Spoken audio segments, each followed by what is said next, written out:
How's it going, everybody? It's Isaiah Martin here. By now, I hope you've seen the video of Donald Trump talking about Brittney Griner, the American, the Olympian that's being held hostage by the Russian government. She went in there loaded up with drugs into a hostile territory where they're very vigilant about drugs. They don't like drugs. And she got caught. And now we're supposed to get her out. And she makes a lot of money, I guess. But we're supposed to get her out for a absolute killer and one of the biggest arms dealers in the world. Killed many Americans, killed many people. And he's going to get a free card. And we're going to get her. She knew you don't go in there loaded up with drugs. And she admitted it. I assume she admitted it without too much force because it is what it is.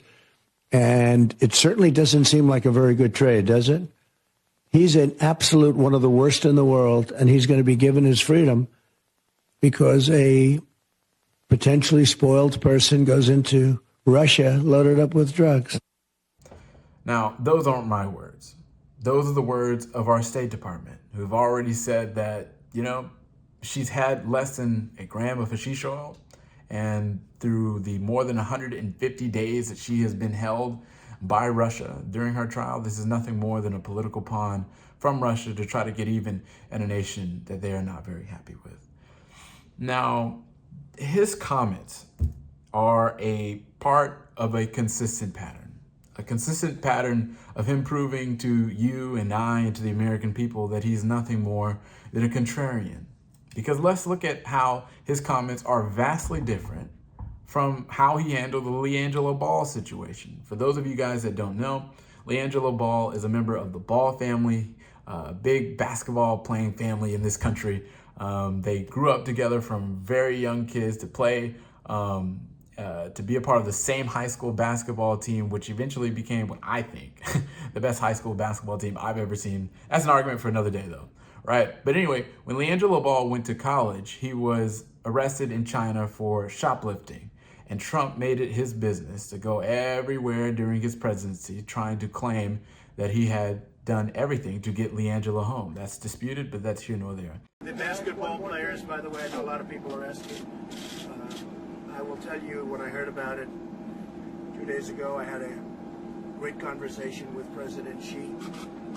What they did was unfortunate. You're talking about very long prison sentences. They do not play games.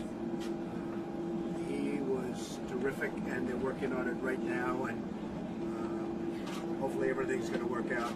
And I know they're very grateful because they were told exactly what happened. The facts is that LiAngelo, in the eyes of the Chinese, committed a crime. And Trump intervened because he thought that an American citizen should be brought back home. That was his actions then. But now that it's Brittney Griner and he's not in office, he's going to try to bash the Biden administration. Why? Because he can't take credit for it. Because he understands that the sole movement and the sole reason for this whole MAGA identity that they have created is not to promote some type of policy to try to solve and make the lives of Americans better.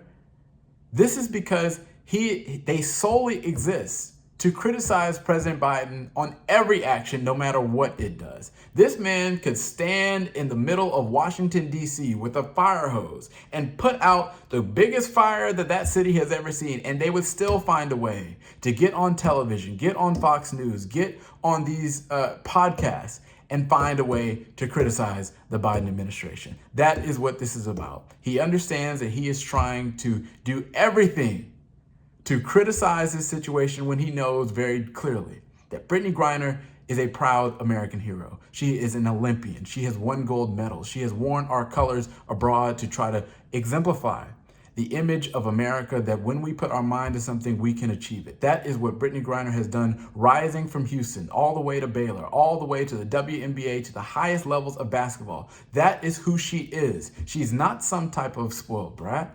She is an American icon, and we shall do everything possible to bring her back home. I am proud of the Biden administration for stepping in, for trying to do everything they can to get her back, trading whoever we need to, because that is who we are. If Trump can go and trade 5,000 members of the Taliban back to where they were supposed to go, I am proud of President Biden for making the swap to get our American hero back.